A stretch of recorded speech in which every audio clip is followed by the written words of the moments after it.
अस्सलामुअलैकुम। Programme special talk सां गॾु मां आहियां जो मेज़बान इशफाक अहमद। नाज़रीन, अॼु प्रोग्राम में पाण डिस्कस कंदासीं हुकूमत पारां मिनी बजट जेका है मंज़ूर कराई वई आहे, जंहिंमें आम आवाम ते गरीब आवाम ते 343 अरब रुपयनि जो जेको आहे वधीक बोझ विझण जो फ़ैसिलो कयो वियो आहे। IMF पारां हुकूमत खे जेका 6 क़िस्त जेका है ॾिनी पई वञे, उन जे तहत मुख़्तलिफ़ शर्तूं IMF पारां रखियूं वियूं आहिनि ऐं जेके शर्तूं आहिनि उहे इंतिहाई सख़्तु हुजण करे अवाम सख़्तु ॾुखियाईनि खे मुंहुं ॾियण ते मजबूर आहे। हुकूमत पारां इहो ऐलान पिणु कयो वियो हो त हर महीने हू 5 खां 6 रुपया पेट्रोलियम लेवी जी मद में हू वाधारो कंदा ऐं इहो ई असांखे ॾिसण पियो अचे त 16 जनवरी खां 5 रुपया जेका है पेट्रोल जी क़ीमतनि में वाध कई वेंदी। ॿिए पासे जेके बिजली जूं क़ीमतूं आहिनि उन्हनि में पिणु 3 रुपयनि खां वधीक जो इज़ाफ़ो कयो वियो आहे। इन मिनी बजट जे हवाले सां पाण ॻाल्हाइण जे लाइ असांखे जॉइन कयो आहे मिर्ज़ा इख्तियार बेग साहब। पाण मुआशी माहिर आहिनि। मिर्ज़ा इख्तियार बेग साहब, बहुत शुक्रिया आपका। ॿिए पासे असांखे अब्दुल जब्बार मेमन साहब जॉइन कयो आहे, जेके पिणु मुआशी माहिर आहिनि। असां डिस्कस कंदासीं त पाकिस्तान जी मईशत जेका है हिन वक़्तु कहिड़ो रुख़ इख्तियार पई करे ऐं उन जा जेके आम आवाम ते कहिड़ा असर पइजी सघनि था। अवां ॿिन्ही महिमाननि जी वॾी महिरबानी प्रोग्राम में ज्वाइन करण के लिए। मिर्ज़ा इख्तियार बेग साहब, स्टार्ट आपसे करते हैं कि फरमाइएगा कि जो आवाम पहले ही इतनी महंगाई में पिस रहे हैं, उनके ऊपर 342 अरब रुपए का मजीद बोझ डालने का फैसला किया गया है। आप क्या समझते हैं कि हुकूमत के फैसले कितने अक्लमंदाना हैं और कितना नुकसान हो सकता है इससे आवाम को? देखिए, मैं मिनी बजट से पहले भी अपने कॉलम्स में और टीवी के मुख्तलिफ इंटरव्यूज में, जब बाढ़ साहब भी थे एक दो में तो मेरे साथ, मैंने बड़े वाजे करा था कि ये मिनी बजट जो आ रहा है ये किसी तरह से भी कोई रिलीफ नहीं देगा, बल्कि ये महंगाई का एक तूफान बर्पा कर देगा। और उसमें खाने पीने की अशिया पे मैंने कहा था कि जो महंगी होंगी तो एक आम आदमी उससे मुतासिर होगा। तो फार्मास्यूटिकल के रॉ मटेरियल के इम्पोर्ट पे जो ड्यूटी और टैक्सेस लगे हैं उससे भी दवाइयाँ महंगी होंगी, गाड़ियों महंगी हो रही हैं, चाहे मुल्क में बनाई हुई, चाहे इम्पोर्ट की हुई, चाहे बिजली वाली गाड़ियाँ, टेलीफोन सेट जो हैं वो महंगे हो रहे हैं। पहले उनका जो स्लैब था वो बढ़ा दिए गए हैं, उसके बाद मुकामी तौर पे जो टेलीफोन तैयार कर रहे हैं उनकी मशीनरी इम्पोर्ट पे भी इन्होंने टैक्सेस और ड्यूटी बढ़ाई है। अब सवाल ये है कि ये जो कहते हैं कि जी ये जो 343 अरब रुपए जो हैं, जो टैक्सेस इन्होंने लगाए, जिसमें टैक्स के एग्जम्पशन जो दी हुई थी वो भी उन्होंने हटा दी है, खत्म कर दी है। अब वो टैक्स लग गए उन चीजों पे जिन पे पहले नहीं थे। और उसमें बहुत सारी वो अशिया हैं जो खाने पीने की अशिया है, उसमें बहुत सारी वो अशिया है जो प्लांट एंड मशीनरी है, उसमें बहुत सारी अशिया हैं जो बच्चों के दूध हैं, मोबाइल टेलीफोन है। तो ये इम्पोर्टेड व्हीकल्स और लोकल व्हीकल्स हैं, मेडिसिन हैं, फार्मास्यूटिकल के प्रोडक्ट हैं, गारमेंट्स हैं कपड़े के, शादी के हॉल है, खाने की सर्विस है, IT की सर्विस है, कॉल सेंटर है। तो ये कैसे आप कह सकते हैं कि महंगाई नहीं आएगी? ये वो तमाम वो चीजें जिनका ताल्लुक एक आम आदमी से डायरेक्ट उससे एक लिंक बनता है और वो उस आदमी की कुव्वत इस्तात जो है उससे अब बाहर वो होते जा रहे हैं। तो पहली चीज तो मैं ये ऑन रिकॉर्ड कहता हूँ कि महंगाई यकीनन आएगी। और आप देख रहे हैं कि अभी मिनी बजट नहीं आया था तो अफरात-ए-ज़र 12% पे पहुंच गया है। खाने पीने के जो फूड आइटम्स का अफरात-ए-ज़र वो 18 और 20% की बात कर रहे हैं, डबल डिजिट पे।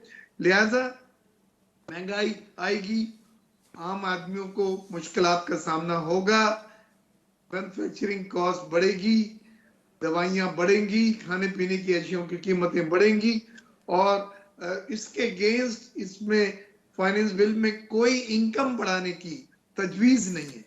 अमूमन दुनिया में जब महंगाई बढ़ती है तो उसके करस्पॉन्डिंग इनकम बढ़ाई जाती है, आपकी आमदनी बढ़ाई जाती है। मुख्तलिफ या सोशल वेलफेयर स्टेट्स होती हैं, वो अपने वसाइल से जो है वो आमदनी बढ़ाती है। लेकिन हमारा इस फाइनेंस बिल में कहीं पे भी आमदनी का लफ्ज इस्तेमाल नहीं हुआ है।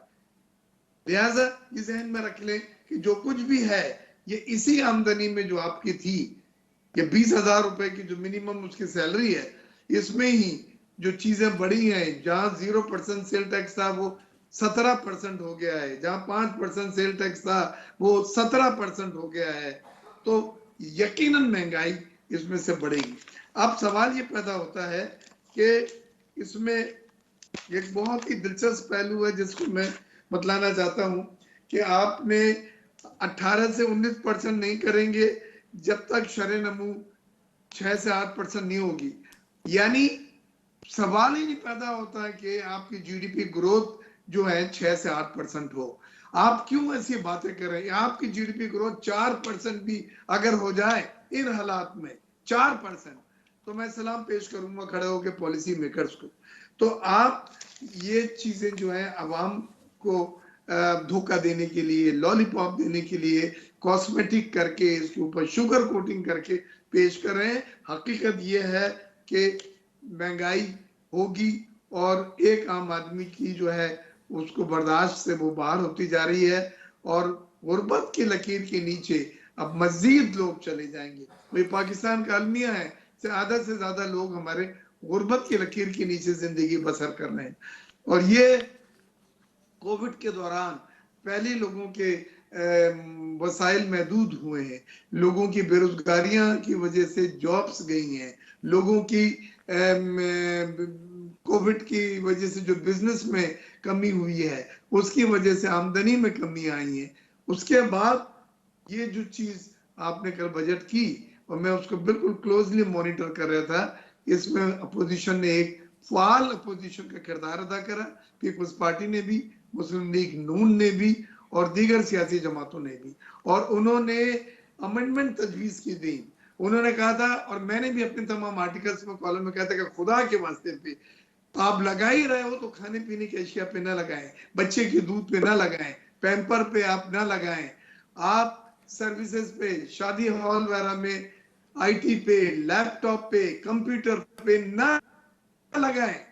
लेकिन उन चीजों पे मामूली रद्द-बदल करके उन्होंने कल वो लगाया है। दूसरी ठीक है, चीज जो मिर्जा मैंने कहा अख्तियार था बेग साहब हमारे साथ रहिएगा। अब्दुल जब्बार मेमन आखिरी से चीज है, यही सवाल मैं अब्दुल जब्बार मेमन साहब की तरफ लेकर जाना चाहता हूं।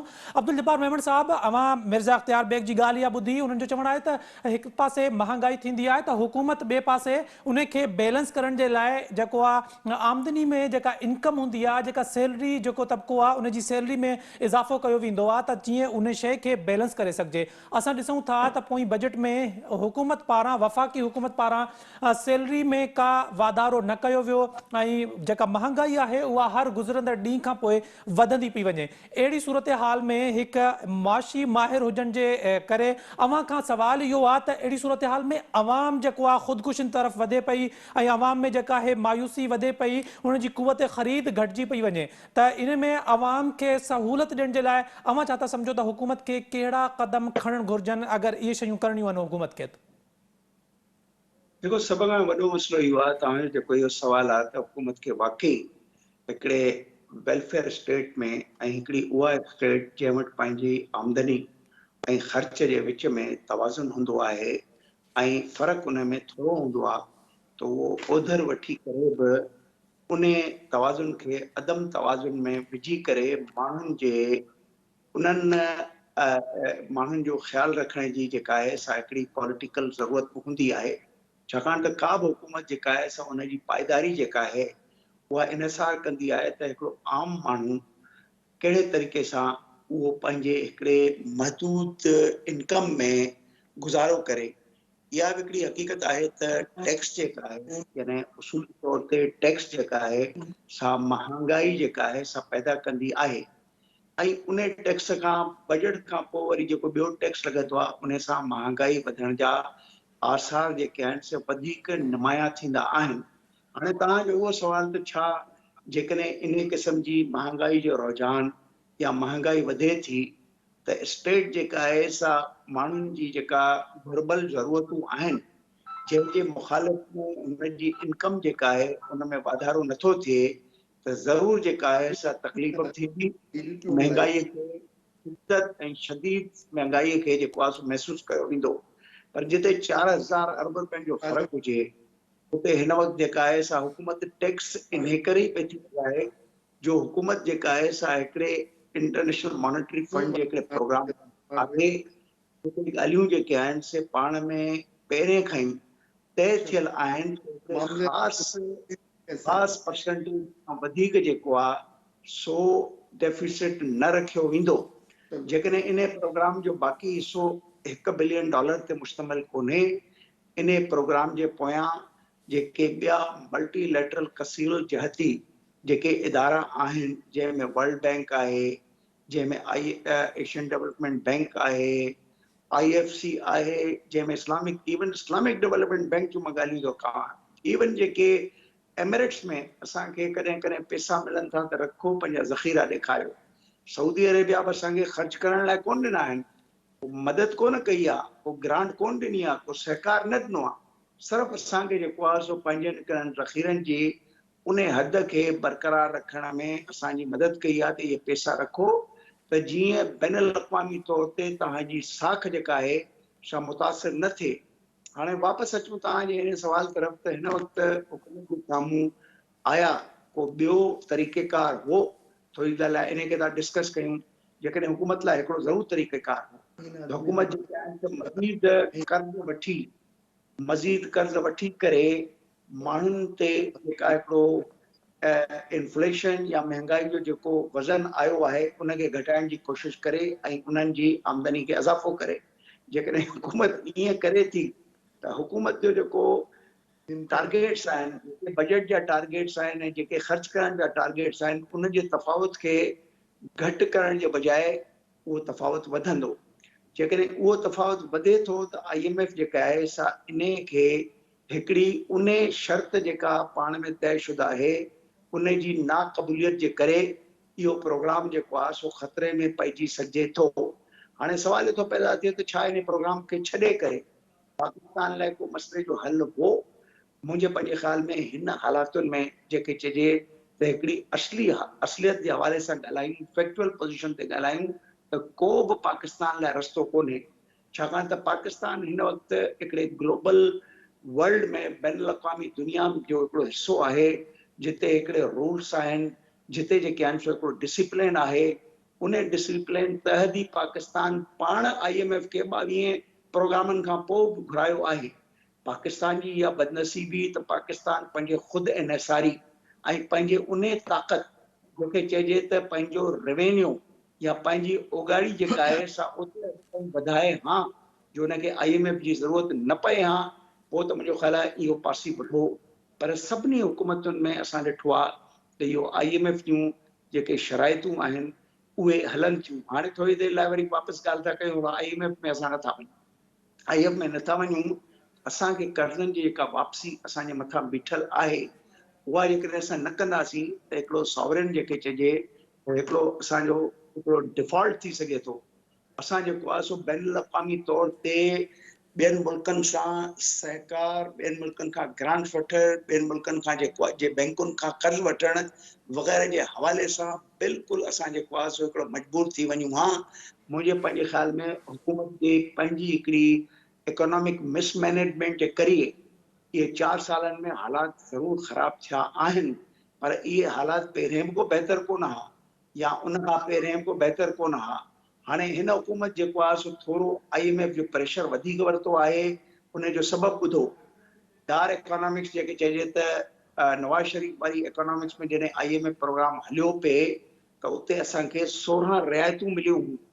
मुख़्तलिफ़ हंधनि ते असां जेको आहे सो मजबूरी तहत जेको आहे सो पंहिंजो डिसिप्लिन ऐं पंहिंजो जेको इंस्पात आहे उनखे क़ाइमु न रखी सघियासीं त असांखे 16 रियायतूं मिलियूं। हाणे IMF हिननि खे का बि रियायत ॾियण लाइ तयारु कोन्हे, छाकाणि त पाकिस्तान 22 दफ़ा जेको आहे सो इन्हनि रियायतुनि जे हवाले सां हमेशह ठीक है। अब्दुल जब्बार मेमन साहब इनके पाण अॻिते डिस्कस कंदासीं। मां मिर्ज़ा अख्तियार बेग खां हिकु दफ़ो ॿीहर इहो सवाल कंदुमि। मिर्ज़ा साहब ये फरमाइएगा कि IMF जो पूरी दुनिया के मुख्तलिफ ममालिक को इस मुख्तलिफ शराइत पर कर्ज फराम करता है, आप क्या समझते हैं कि IMF किसी मसले का हल है या ये IMF एक ऐसी दलदल है इसमें जो फंस गया तो वो फंस जाता है, उससे बाहर निकलने की कोई उम्मीद नहीं है? आपके पास इस हवाले से क्या राय है, आपका तजिया क्या है कि इस दलदल से पाकिस्तान को कैसे निकाला जा सकता है? देखिए, पहली चीज तो ये बहुत ही अच्छा सवाल है और मैं बहुत ही शुक्रगुजार हूं क्योंकि ये लोगों के लिए जानना जरूरी है। देखिए, IMF जो है जब बजट डेफिसिट होता है, करंट अकाउंट डेफिसिट होता है, यानी किसी बजट में खसारा हो रहा होता है, माली खसारा, तो उसको ब्रिज करने के लिए आईएमएफ एक इदारा है जिसके मेंबर ममालिक को वो मदद करता है, वो उसमें लोन देता है ताकि आपकी रिजर्व्स की पोजीशन बैरूनी ज़खायर की बेहतर हो जाए, और आपकी अगर बैलेंस ऑफ पेमेंट के मसले आ रहे हैं, यानी कर्जों की अदायगियों के मसले आ रहे हैं, तो वो आपको वहां से सपोर्ट मिल जाए। तो ये तो आईएमएफ का काम है। अब आईएमएफ जब ये देखता है कि आपकी इकोनॉमी इतनी कमजोर हो गई है कि आप कर्जों की अदायगियां नहीं कर पा रहे, आपके बैरूनी ज़खायर बिल्डअप नहीं कर पा रहे, आपका रुपी जो है वो मुस्तहकम नहीं रह रहा, वो स्लाइड होता चला जा रहा है, आपकी एक्सपोर्ट कम है, आपकी इंपोर्ट एक्सपोर्ट के मुकाबले में बहुत ज्यादा है अगर, तो वो आईएमएफ फिर आपको वो कोई दवाइयां तजवीज करता है, कोई ट्रीटमेंट तजवीज करता है, उसमें कड़वियां गोली भी होती हैं, लेकिन वो आपको चाहता है कि इकोनॉमी आपकी रह रास पर आ जाए, आपकी जो अखराजात हैं वो कहता है कम करो, और वो आमदनी बढ़ाने के लिए जोर देता है। ये है मेरी बात का जवाब कि आईएमएफ जो है वो क्या करता है। अब ऐसे करने में उनकी शराइत होती है, वो कहता है टैक्स का बेस बढ़ाओ, आप टैक्स टू जीडीपी रेशो बढ़ाओ, एक्सपोर्ट्स आप अपनी बढ़ाएं, आप नॉन डॉक्यूमेंटेड जो लोग हैं उनको डॉक्यूमेंटेशन ऑफ इकोनॉमी में लेकर आए, टैक्स टू जीडीपी रेशो बढ़ाएं। ये सब चीजें आप अखराजात को जब कम करते हैं, टैक्सेस बढ़ाते हैं, तो लोगों के ऊपर बोझ पड़ जाता है, तो लोग परेशान होते हैं। किसी तरह सनतकार ड्यूटियां बढ़ाते हैं तो हम भी परेशान होते हैं, क्योंकि हमारी माली लागत बढ़ जाती है। फिर वो डिस्काउंट रेट बढ़ाने को कह देते हैं कि अफरात ज़र को कंट्रोल करना है तो मॉनेटरी पॉलिसी टाइट चाहिए, और वो अफरात ज़र को कंट्रोल करने के लिए पॉलिसी रेट को बढ़ाने को कहते हैं। जैसे इन्होंने एक बार 1.5% बढ़ाया, फिर 1% बढ़ाया, 2.5% बढ़ा चुके हैं। ये सब चीजें जब आपको करना पड़ती है एज ए शराइत, आप खुशी से नहीं करते, शराइत उस मायदे के तौर पे आप करते हैं, तो इसका एक आम आदमी पे बोझ पड़ता है, एक मनफी असर पड़ता है। लेकिन ये भी मैं कहता जाऊं कि अगर आईएमएफ के प्रोग्राम में आपने अप्लाई कर दिया है और आईएमएफ आपको क्वालिफाई नहीं करता उस प्रोग्राम में, वो समझता है कि आपने वो तमाम शराइत पूरे नहीं कर सके या नहीं कर सकते, और वो आपको उस प्रोग्राम से निकाल देता है, जिसको हम सस्पेंड करना कहते हैं, कि उन्होंने सस्पेंड कर दिया। तो एशियन डेवलपमेंट बैंक, तो वर्ल्ड बैंक, तो आईएफसी, ये जो दूसरी डोनर एजेंसीज हैं, ये भी आपको अपनी जो उनकी लिमिट्स होती हैं वो रोक लेती हैं। लिहाजा फंडिंग आपको दूसरे इदारों से भी जब रुक जाती है तो आपको माली क्रंच आ जाता है, आपको रिजर्व जो हैं वो आपके बिल्डिंग हो पाते, और जब रिजर्व्स आपके कम होंगे तो रुपी के ऊपर प्रेशर आएगा, रुपी डेप्रिशिएट होगा, और ये महंगाई का फिर एक नया बाप खुलता है। क्योंकि हमारे मुल्क में दो चीजें इस वक्त हैं जो महंगाई बढ़ा रही हैं। एक, आपके खाने पीने की अशिया को इम्पोर्ट कर रहे हैं 8 से 9 बिलियन डॉलर, ये लोकल होनी चाहिए थी, फूड सिक्योरिटी लोकल एनएसआर इनका होना चाहिए था। और दूसरे, मोस्ट एक्सपेंसिव फ्यूल जो एलएनजी है और जो फर्नेस ऑयल है वो आप इंपोर्ट कर रहे हैं $84 पर बैरल के हिसाब से, तो इससे सस्ती बिजली नहीं बन सकती। यही वजह है कि बार बार बिजली की कीमतें बढ़ानी पड़ रही हैं। आईएमएफ भी कहता है बढ़ाओ, गैस की कीमतें बढ़ाओ, क्योंकि आपके सर्कुलर डेट हैं, गर्दिशी कर्जे हैं जो उन्हें कबूल नहीं। आपके वो इदारे जो लॉस में चल रहे हैं, जिसमें रेलवे है, जिसमें पीआईए है, जिसमें स्टील मिल है, जिसमें वापडा है, इन इदारों को 500 अरब रुपए सालाना आप झोंक रहे हैं, good money for bad purpose. वो इसलिए कि वो इदारे सैलरी दे सके। इसमें कुछ इदारे ऐसे भी हैं जिसकी चिमनी में धुआं नहीं निकल रहा है, यानी बंद है, स्टील मिल वाला। जब्बार साहब उनके चेयरमैन रहे। लिहाजा आईएमएफ की ये भी शराइत है कि वो इदारे जो हुकूमती इदारे हैं और लॉस में चल रहे हैं, खसारे में चल रहे हैं, उनको या तो आप निजकारी करें, रिस्ट्रक्चर करें। लेकिन ये 500-500 अरब रुपए हर साल पिछले 10-20 साल से जो आप इन इदारों में झोंक रहे हैं, ये IMF को कबूल नहीं होता। ठीक है सर, आप फरमा रहे हैं कि आईएमएफ का ये होता है कि जो आपके इदारे मुस्तहकम नहीं है, जो कमज़ोर हैं, जिनमें आप इतने पैसे जो हैं वो झोंकते हैं, तो उससे आपकी मईशत और ज़्यादा ख़राब होती है। मुझे यहाँ ब्रेक जी हाँ। लेना है, लेकिन ब्रेक ते वञण खां पहिरियां अब्दुल जब्बार मेमन साहब अवां जे अॻियां हिकिड़ो सवाल इहो रखियो थो वञा त ब्रेक खां पोइ अवां जो जवाबु ॾिजो त आईएमएफ जे प्रोग्राम में एतिरी मुल्की मईशत जेके हालात आहिनि एतिरा ख़राब हुजण खां पोइ अगर असां इहो सोचूं त असांखे आईएमएफ जे प्रोग्राम मां आख़िर निकिरणो कॾहिं हा, असांखे पंहिंजे पेरनि ते कीअं बीहणो आहे, पंहिंजी मईशत खे असां पाण कीअं था संभाले सघूं, इन जो सवाल मां अवां खां वठंदुमि ब्रेक खां पोइ। हिते वक़्तु थियो आहे ब्रेक जो, असां सां गॾु रहिजो।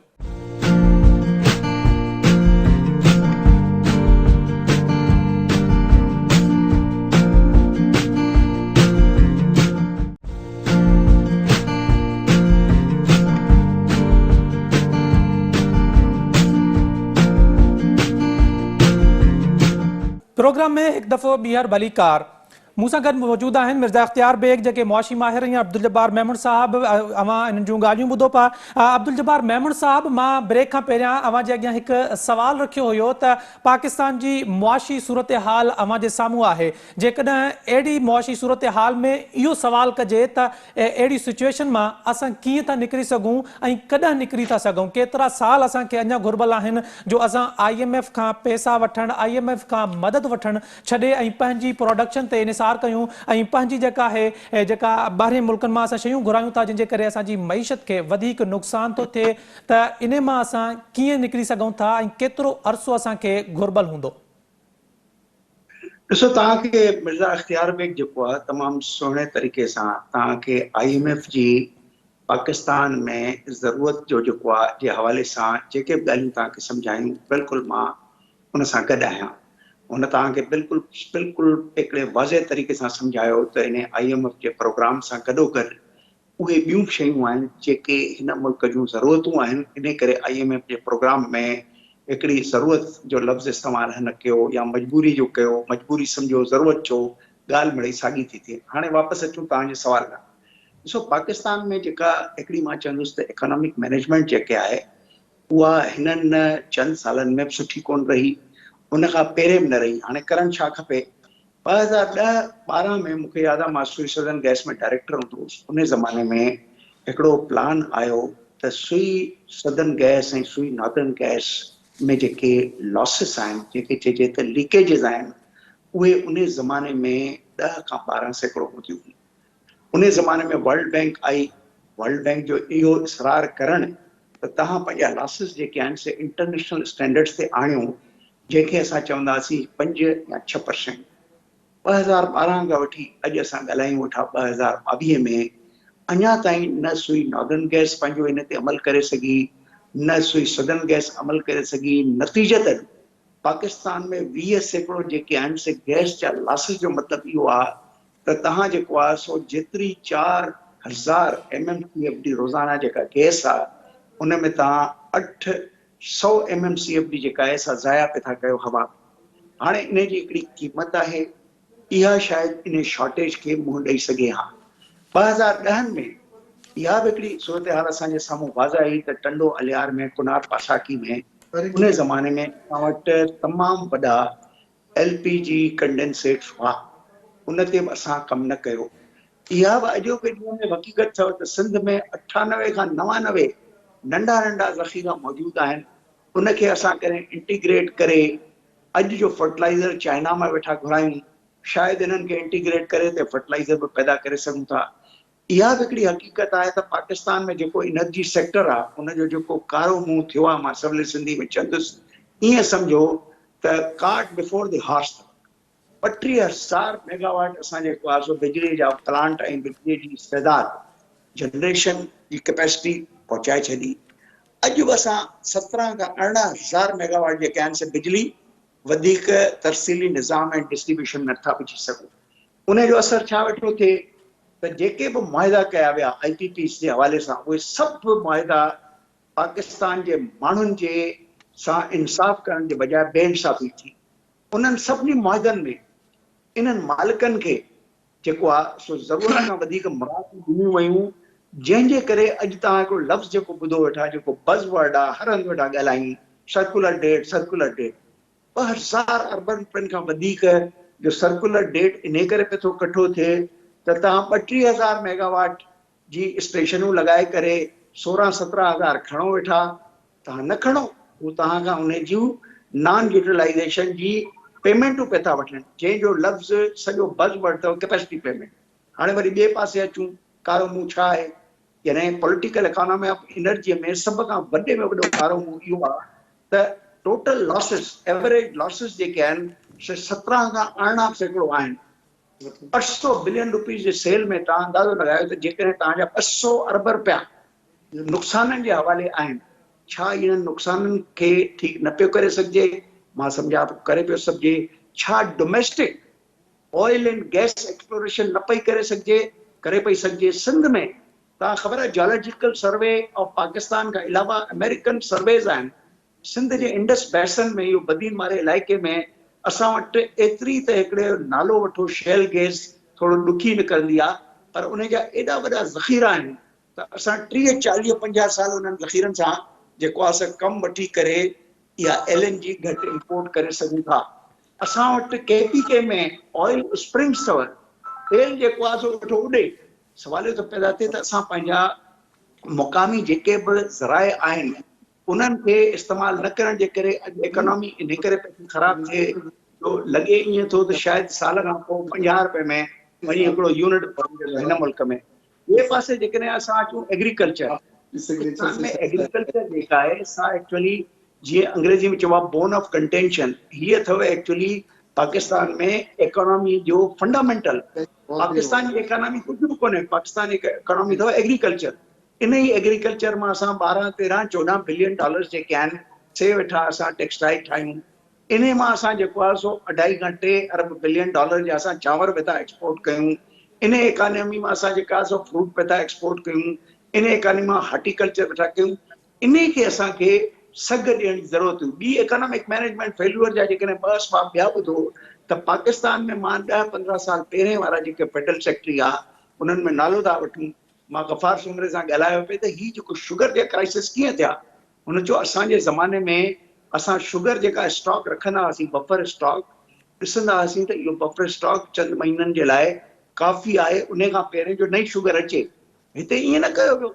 शुगर खे जेको आहे असां विकिणणु शुरू कयो, उनखे सब्सिडाइज़ विकियोसीं, असांजा स्टॉक स्क्वीज़ थिया, होर्डिंग उन करे पैदा थी। कुझु होर्डिंग जो बि हुन में आंसर आहे, प्राइस मैकेनिज़मनि जो बि आंसर आहे, पर सवाल इहो थो पैदा थिए त असां छो इहे स्टॉक घटाया। वीट ते अचो, वीट जेका आहे असां एक्सपोर्ट करणु शुरू कई।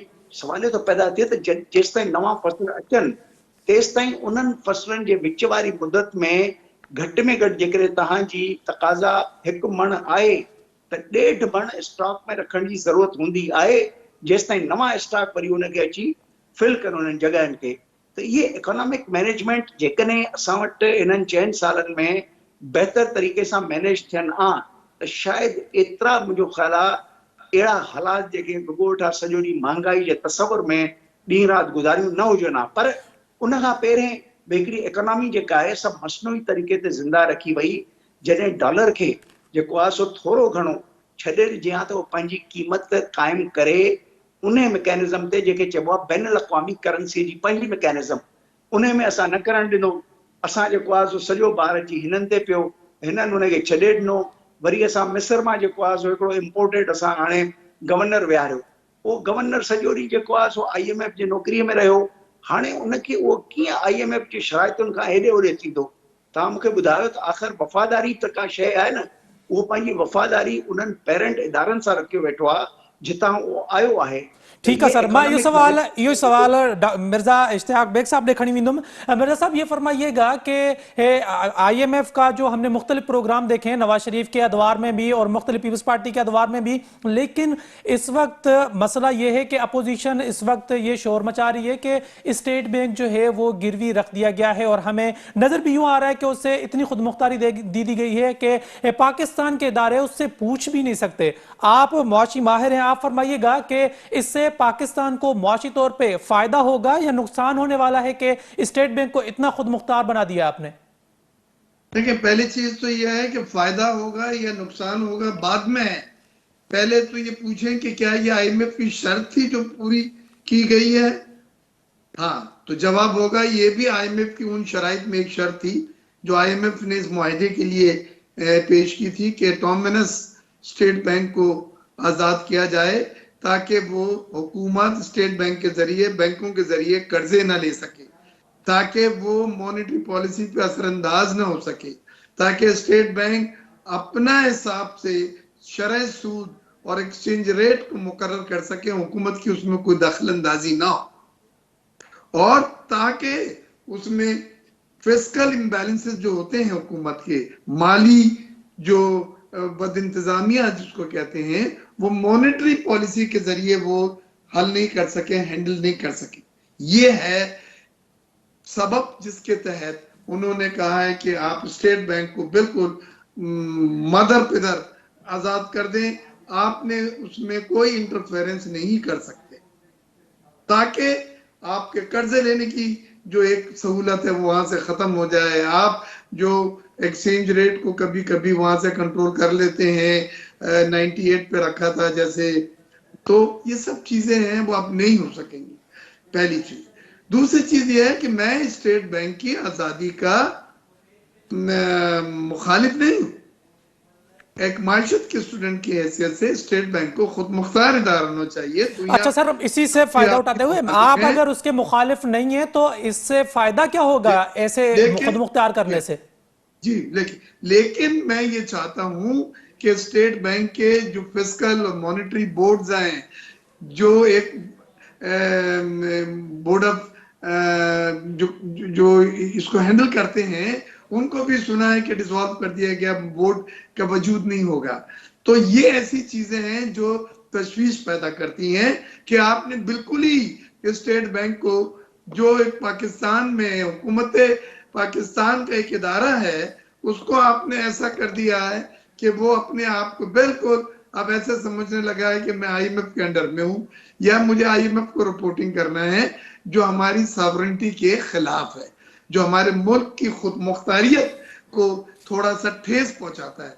लिहाजा मैं ये बात यहाँ पे कहूंगा कि ये चीजें अच्छी है कि आप बैंकों के कर्जे जो लेते थे, ये नोट धड़ाधड़ प्रिंट होते थे हुकूमत के कहने पे, अब वो स्टेट बैंक नहीं कर सकेगा, उससे एक फिस्कल डिसिप्लिन पैदा होगा।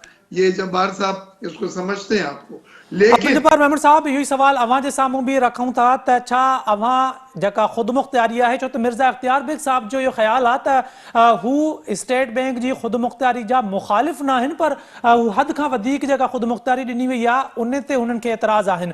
छा अवां बि स्टेट बैंक जी खुद मुख्तियारी जा हामी आहियो, या अवां सम्झो था त इन सां पाकिस्तान खे नुक़सान थींदो? ॾिसो, दुनिया में जेके बि रेगुलेटरी मैकेनिज़म्स हूंदियूं आहिनि, उनजो सभ खां पहिरियों ऑब्जेक्टिव हूंदो आहे अवाम। अवाम जी जे लाइ प्राइस स्टेबिलिटी, अवाम जे लाइ जेको आहे सो हिकिड़ो फाइनेंशियल डिसिप्लिन, उहो जंहिंमें अवाम जेको आहे महांगाई सां गॾोगॾु उन में कंपनसेट बि थिए, ऐं उन खां अलावा सेंट्रल बैंक्स जो इहो कमु हूंदो आहे त मुल्क जी जेका मैशत आहे उन में ग्रोथ बि थिए। सभ खां पहिरियों त ॻाल्हि इहा आहे त इन पाकिस्तान में जेको स्टेट बैंक वारो पहिरियों ड्राफ्ट आयो, उहो ड्राफ्ट ईअं पियो लॻो त बाकर या आईएमएफ ठाहे करे हिननि खे ॾेई छॾियो। पाकिस्तान में आख़िर डेमोक्रेसी आहे, पार्लियामेंट आहे, सेनेट आहे, कॉलेज आहिनि, स्कूल आहिनि, रिसर्च इंस्टीट्यूट्स आहिनि, कंज्यूमर्स इकोनॉमिक्स जा ग्रुप आहिनि, प्रोड्यूसर इकोनॉमिक्स जा ग्रुप आहिनि। इन्हनि सभिनी जा लाॻापियल इंट्रेस्ट स्टेट बैंक जे कंडक्ट्स आहिनि, उनजी ऑपरेशन्स आहिनि। हाणे जेकॾहिं उते कंसल्टेशन ई कोन थी थिए त सभ खां वॾो, मां चवंदुसि त इहो सभ खां वॾो ग़लति कमु थियो जेको पहिरियों ड्राफ्ट आयो। उन खां पोइ आहिस्ते आहिस्ते उहो लिकल ड्राफ्ट ॼण त कॉन्फिडेंशियल डॉक्यूमेंट हूंदो आहे, ईअं ॿाहिरि निकितो ऐं उन में कुझु रदो बदल टे वठि थियण जी कोशिशि कई। पर हिकिड़ी ॻाल्हि ज़हन में रखो कि दुनिया में सेंट्रल बैंक्स किथे बि आज़ाद ऐं ख़ुदि मुख्तार कोन अथव, सवाइ हिकिड़ी सेंट्रल बैंक दुनिया में जेके चऊं सघूं था काफ़ी हद ताईं उनखे असां आज़ादी जे हवाले सां सुञाणप कयूं था, उहा ई हांगकांग। उहा बि चाइनीज़ हिन वक़्तु जेको पॉलिटिकल इन्फ्लुएंसिस आहिनि उन जो हिकिड़ी हैत बि ईअं डिफरेंट आहे। हाणे ॻाल्हि कयूं त स्टेट बैंक खे करणु छा खपे। ॾिसो, स्टेट बैंक जेका आहे सा सॼी दुनिया में सेंट्रल बैंकुनि सॼी दुनिया में पंहिंजा स्टैंडर्ड ऑपरेशन थियोरिटिकल इकोनॉमिक्स खे छॾे करे कोविड में मदद कई। इंटरेस्ट रेट हेठि आंदऊं, इंटरेस्ट रेट खे न चाढ़ियूं, फिस्कल स्टेमुलस ॾिनऊं, फिस्कल एडजस्टमेंटूं ॾिनऊं, कयो डेवलपमेंट इकोनॉमिक्स, वेलफेयर इकोनॉमिक्स या कैपिटल इकोनॉमिक्स में अहिड़नि संगीन ख़राब हालतुनि में स्टेट बैंक्स मामनत कंदियूं आहिनि कंहिं शइ लाइ त जीअं ग्रोथ एतिरे हद ताईं हेठि न अचे, माण्हुनि जा मसइला एतिरे हद ताईं ख़राब न थियनि जो पॉलिटिकल इनस्टेबिलिटी थिए। पर असां जंहिं तरीक़े सां यानी हिन वक़्तु स्टेट बैंक खे ऑटोनॉमी ॾियण जी कोशिशि कयूं आहे, कुझु शिकुनि ते हिननि जी थोरो घणो बहितरी थी आहे, मुंहिंजो ख़्यालु आहे पोइ बि हिते जेको आहे सो अहिड़े तरीक़े सां स्टेट बैंक जा एक्ट पास न थियण खपनि। मां federation of Pakistan chamber of commerce में आहियां। इख्तियार बेग साहब तमामु घणो अरसो हिते रहियो आहे FPCCI में। इन सभिनी शयुनि खे जेकॾहिं असां बिज़नेसमैननि सां का कंसल्टेशन न थी त मूंखां तव्हां हल्फिया बयान वठो, का कंसल्टेशन कोन थी। रेगुलेटर जो कमु जेको आहे उहो असांखे मुतासिर करणु आहे, पॉज़िटिव या नेगेटिव। पर इहो स्टेट बैंक खां जेकॾहिं इन क़िस्म जी जेका शइ आहे वापसि वठणु, त स्टेट बैंक जेको आहे सो ग्रोथ जो कमु ई न कंदो। हाणे स्टेट बैंक या त इंटरेस्ट रेटनि जो डिस्काउंट रेट ते कमु कंदो या जेको आहे सो कहिड़े शइ ते कमु कंदो, जेको असांजो डॉलर रुपी जी पैरिटी आहे। त इन महदूदियत में मुंहिंजे पंहिंजे ख़्याल में त हिकिड़ो डेवलपिंग इकोनॉमिक्स में स्टेट बैंक खे आज़ादु करणु बिल्कुलु दुरुस्त कोन्हे। स्टेट बैंक के आज़ाद करण बिल्कुल भी दुरुस्त ना है। अवां सही फरमायो। मिर्ज़ा इख्तियार बेग साहब ऐं अब्दुल जब्बार मेमन साहब, वॾी महिरबानी अवां जी, अवां प्रोग्राम में वक़्तु ॾिनो। नाज़रीन, हुकूमत पारां मिनी बजट जेको आहे मंज़ूर कराए वरितो आहे, जंहिंमें 150 शयुनि ते सेल्स टैक्स में वाधारो कयो वियो आहे, जेको वधाए 17% ते खणी विया आहिनि। ऐं हुकूमत पारां हर महीने हर 15 ॾींहंनि खां पोइ पेट्रोलियम लेवी ते 5 खां 6 रुपया वाधारो कयो वेंदो आहे। उन सां गॾोगॾु 4 रुपया 3 पैसा फी यूनिट बिजली जे यूनिट में भी जेका आहे महांगाई कई वई आहे।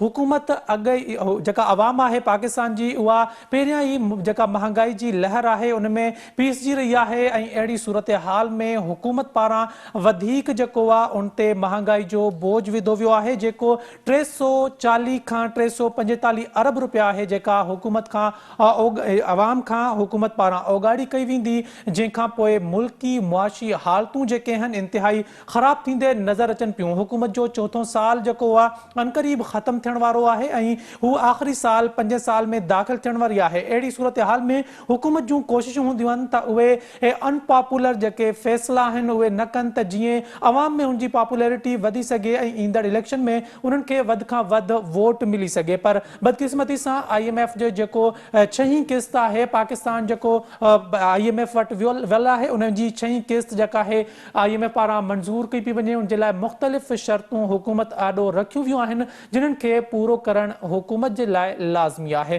अॼु जे प्रोग्राम में एतिरो ई। अवां सां मुलाक़ात थींदी ॿिए प्रोग्राम में। तब तेसिताईं पंहिंजे मेज़बान इशफाक अहमद खे ॾींदा इजाज़त। अल्लाह हाफ़िज़।